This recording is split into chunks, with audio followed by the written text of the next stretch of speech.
When it comes to managing internet connectivity in really extreme situations, from experience with video shoots in remote locations and islands, and blowing up houses for MrBeast and Kai Cenat, to rebuilding homes for the victims of Hurricane Helene, few people on Earth have the variety of experience that Shawn Hendricks had. Shawn, can you tell me a little bit about your experience with remote internet connectivity? When you put it that way, it does sound kind of crazy. And I've never really heard it all read in a list like that. My experience with remote connectivity is it's never the same thing twice. You know, how do we get internet 300 feet down into a cave to a house that we're going to blow up? How do we record video off cameras we're going to blow up? But yeah, you guys came in super clutch for that experience. But yeah, when I get called in, it's never an easy problem, because if it was easy, they wouldn't bother me with it. And so that's a lot of how I got involved, even back in the eSports days. When you go to a hotel, a lot of hotels had a maximum 5 megabit up pipe. And so we were always struggling to get enough upload speed to actually stream live events from these hotels, even in Vegas. And so it's been,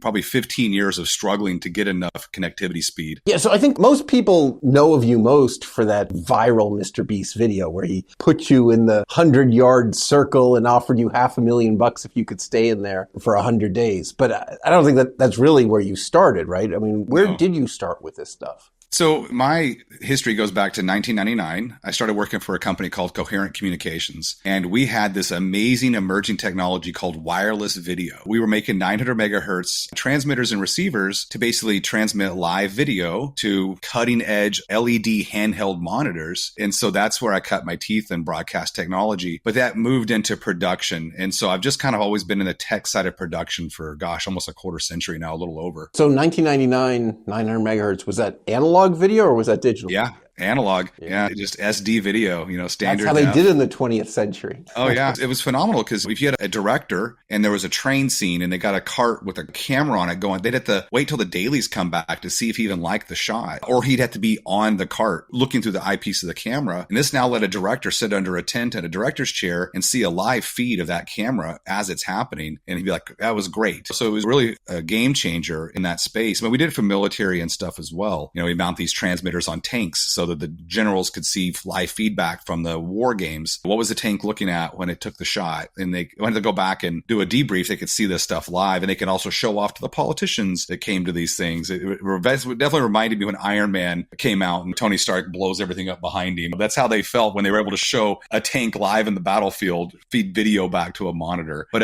so I got my start there, and it was kind of one crazy thing to another of esports, of unboxing. That just led to the MrBeast thing, was just a random occurrence. They thought I'd be good as a survivalist. I knew my background in search and rescue and prepping and things like that. But my kids were fans. I was a fan. And that's a big premise, is that people are really fans and subscribers to the channel. And I got a phone call one day, and next thing I knew, I was flying to North Carolina to be in a circle for 100 days. But during that time, we got to know each other and realized, I have this big technical background of production skills. And he's like, you got to come work for me when this is over. And so literally I got out of the circle. So were you talking across the edge of the circle, or was he coming in? No, I was like a sideshow. They'd come in and hang out and stuff. I've actually left that job now, and I'm out doing my own thing. But yeah, what an amazing 3 years. I get to put my tools to the test in a lot of really crazy ways. And Speedify has been a big part of that journey. We would be in a remote area and we need to do a review of a video, right? We need to watch it in real time and give real time feedback. And I could bond all these connections together and create a high speed connection where it shouldn't exist. And that's truly the power of Speedify. There's that famous story that we've heard Ryan Brenman tell about MrBeast blowing up the house. Would you mind telling us that story from your point of view? Yeah, that was, boy, what a saving grace you guys were on that one. They come to me and they say, hey, we got a stream out of a field. And I was like, cool, when? Like tonight, tomorrow. I'm like, what? What do you mean tonight, tomorrow? Yeah, like tonight or tomorrow. And I'm like, okay, well, there's no internet in that field and there's barely 5G service. You just can't blow up houses in the middle of town. And I reached out to Speedify, and he literally got in a car and drove to me immediately to set up this, at that point, a beta version of what's sitting behind me now. And we're streaming one of the most well-known streamers. This isn't a low impact stream. We're talking about millions of people watching, and we're having to trust a piece of gear to get this out to the world and not fail, because guess what? We can't blow the house up again. If we don't catch it, it's over, right? It's just sorry, there goes $1 million production. So yeah, you guys came in and just gave us the right solution, and it worked flawlessly. I gotta be honest. So I wasn't one of the people who went down to help you. So I was just watching on TV in my house, right? I had the live stream up on my TV and I was so nervous. I kept moving my chair closer till finally I'm like this far from the TV, and it all went flawlessly. A great execution. And what's so interesting is like this whole MrBeast, just crazy deployments. I didn't realize that all this experience was prepping me for one of the worst disasters that would hit North Carolina, period. Hurricane Helene would hit. And because people in the YouTube space knew I was in North Carolina and knew I was a comms guy, they reached out to me, and I would basically spend the next 3 months up there basically doing communications work and showing people how to use Speedify, how to use Starlink in connection with Speedify, how to bond multiple wireless connections together. Because in the beginning, there was no internet. The fiber lines got cut. So the cell phone towers don't work without ground-based fiber. And so when we brought the Starlinks up there, that was our only source. But as the tower started to come back online and internet started to come back, Speedify became a tool that people could use to connect a couple of connections together to get some usable form of internet to remote work. I mean, this was their livelihoods on the line. They were going to have to move out of the area to continue working. These companies that exist outside the hurricane disaster zone are like, we need our employees back. I guess you can go live in Charlotte in a hotel room to work. And so we were able to keep people back in their homes because we could bond a couple of connections together and they could do calls like this, but for work.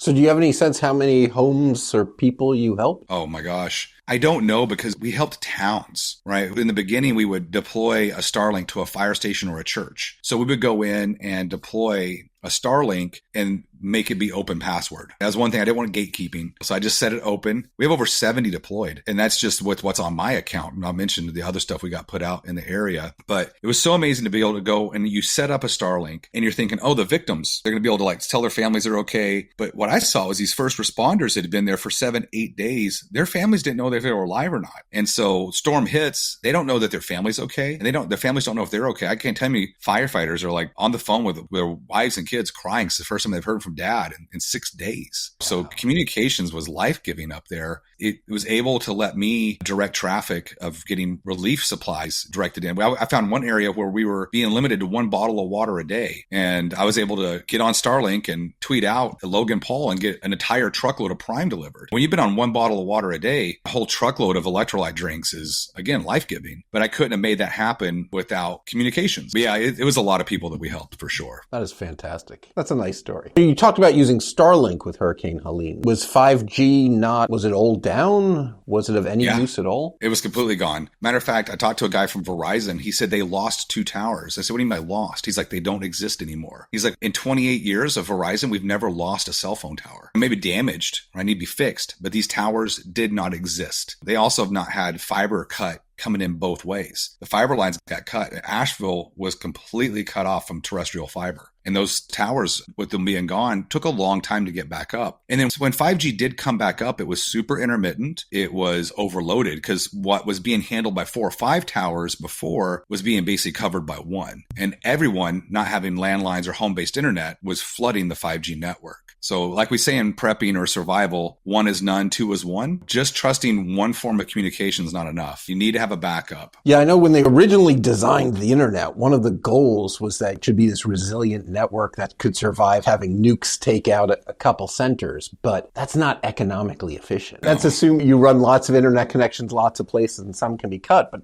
it costs money to run fiber lines. These guys aren't running lots of extra ones anymore. No, they're definitely not. And on an area like Asheville, there's only really one way in, one way out. One way in each side, east and west, north and south, but the fiber line kind of runs through the town. When it got severed, I mean, this isn't something easy to replace. And it wasn't that it got cut. Let's keep in mind, we're talking miles of it got washed away. The reason it had water for 8 weeks is because it wasn't because the pipe broke. The pipe didn't exist for 3.5 miles. So replacing miles of fiber is not something you're going to do overnight, especially since the ground the fiber was buried in is no longer existing as well. It was a very complex problem. So the people that had Starlink and had other communication options up there, because again, we all look at what we have and we say, well, this is normal. We'll always have this. But it can be taken away from you. And here in the States, we're very privileged. I've been to like 18 countries in 20 months. And when we're in Ghana, high-speed internet, what is that? I plugged in a Starlink in Ghana and I had hotel owners offering to pay me 10 times the value of it to keep it. You're like, you can stream video?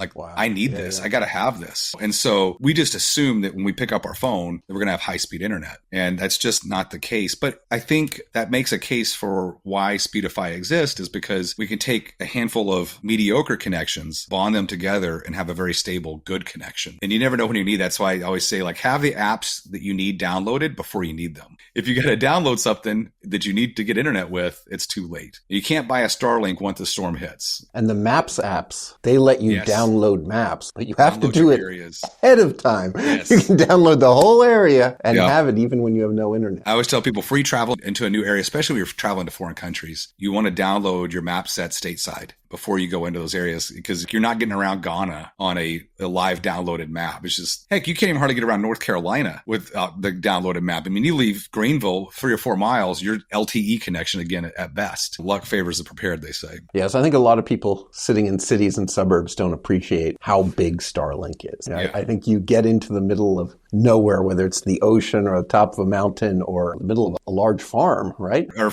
in most of America, 15 miles outside of a major city. Maybe not the East Coast so much, but Nevada, 80% of Nevada doesn't have cell phone coverage. I mean, so it's wild. It shows that it has cell phone coverage. I hunt Nevada, but let me just tell you, you leave Vegas, you're on your own. I mean, sometimes it's 120 miles to the next gas station, much less cell phone tower. Yeah. So can we talk a little bit about, is it a farm in Oklahoma? It's a homestead. It's a little bit of everything in Oklahoma. We're actually selling that right now. We're building the same thing. But yeah, we're homesteaders in North Carolina now. Believe it or not, when I get out to my farm, I do not have good internet. I don't even have 5G out there, and I barely have cell phone coverage. So again, I'm on a Starlink again. And as far as power goes, is it all solar or? No, we have actual grid power. Once we move to the farm here, it'll be solar powered, well water with Starlink for internet. So we're truly grid independent. Now I have the grid. I have city water. I have city power because it's cheap and convenient. It's way cheaper to buy water from the city than it is to pump it out of the ground. It's way cheaper to buy internet from the city than it is to pay for Starlink. I guess Starlink now is kind of almost, it's about the same price nowadays, I think. But even where I'm at, I can only get 10 megabit service. So get the DSL modem out there for 10 megabit. My Starlink's pumping 300. But again, I still pay for it because I want to have 2 options. I don't want to just be Starlink.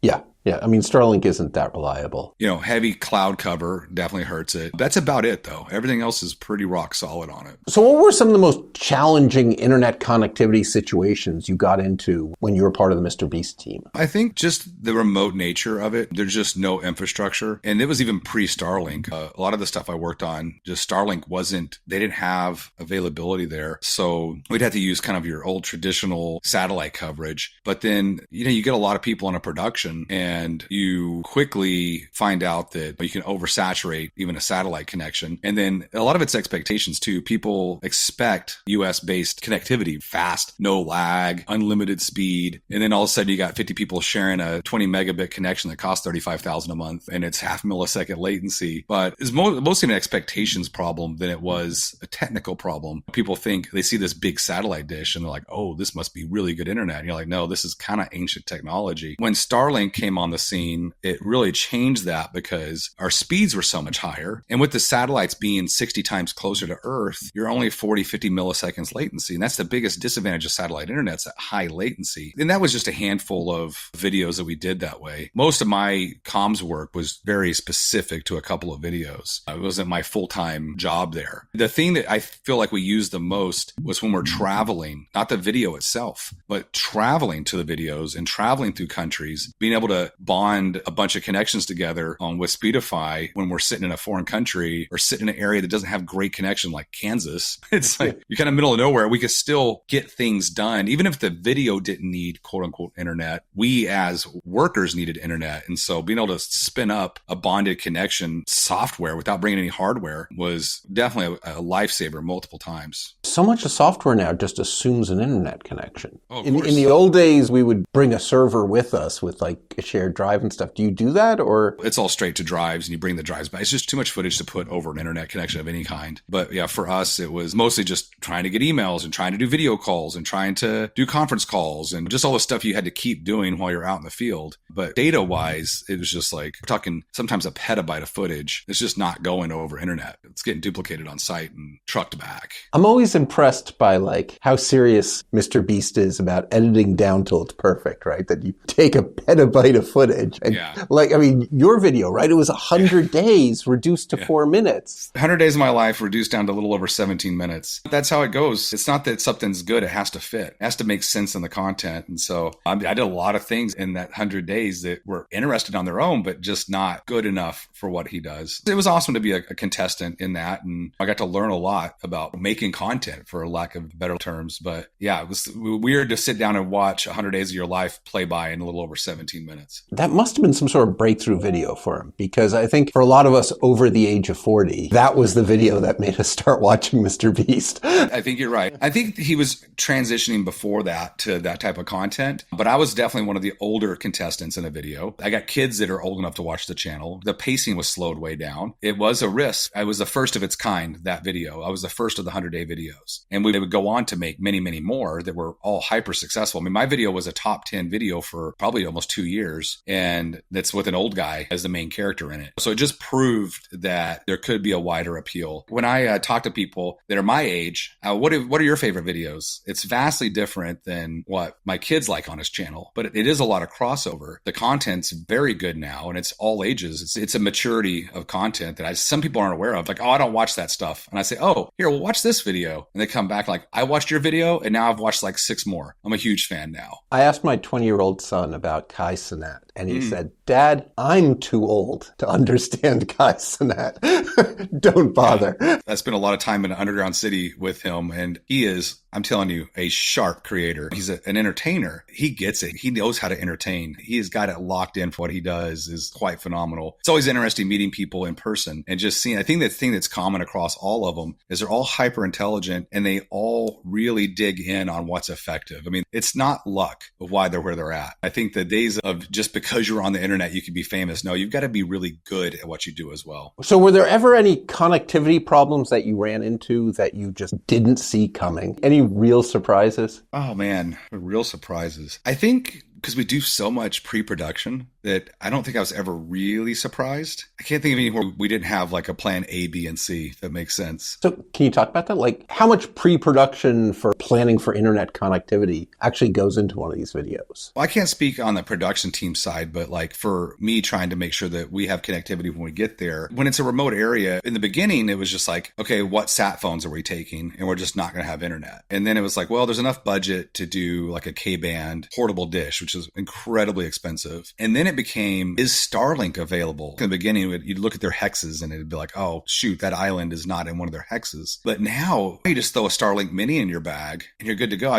Now I check to see if a country's banned it. That's one thing you run into is they say, this is not welcome here. And then you sneak it in and it still works. But you just got to be more careful about how you bring it into the country. Doesn't seem much worse in those cases? No, it's just because they're not allowed to sell them. Like Ghana, for example, they weren't allowed to sell them into Ghana. Like I'm not going to be in trouble for having one there, but I'm not going to show up and buy one. And you may have issues with customs. They may say, hey, you can't bring that in, but it works just the same. It's not that the signal doesn't exist in Ghana. It's just that Starlink said, hey, we don't sell these in Ghana. They're not licensed to sell. They can't do business. Part of why the Starlink has such low latency, right, is that it hits the satellite, 300 miles up, and then bounces down to a ground station, which is usually not very far away. Exactly. Yeah. It's 60 but times I was sort of closer. wondering, Ghana, is it having to do hops to get to another country, or do they?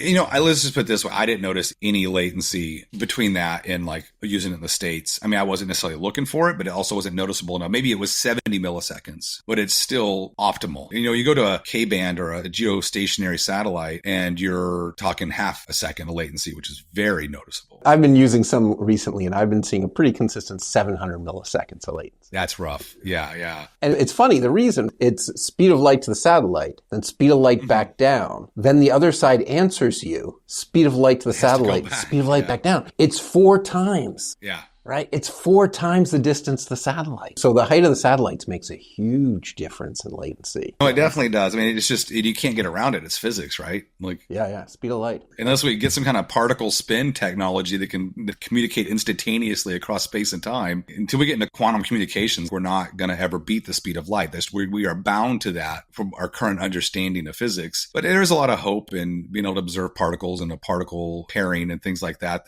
maybe someday we can have instantaneous communication between, especially spacecraft, as we travel to Mars. You got to think, and once we go to Mars, we're trying to have this video call on Mars. We're like 4 or 5. Is it 3 minutes? The closest. It comes down to 3 minutes, just briefly each year. So I say, hey, how you doing? And then 3 minutes passes and you say, I'm great. And then how's the weather on Mars? We've had a 9-minute conversation with 2 questions. I don't think people realize how important communication technology is to their everyday life. I guess the better the technology is, the less they notice it when it comes to communications. So what do you think the audience should take away from this conversation? If they're only going to remember one thing from what we talked about. So if you're going to remember one thing, and for me, it's going to come from the rescue side, expect to self-rescue. And communications is one of your greatest tools in a rescue situation. So if you are prepped and you have communications, you have Starlink, if you use things like Speedify, have your own food, have your own water, if you expect to self-rescue, then you're one less person first responders have to show up and help with, and you can help your neighbors. When I found the neighborhoods where people had a Starlink,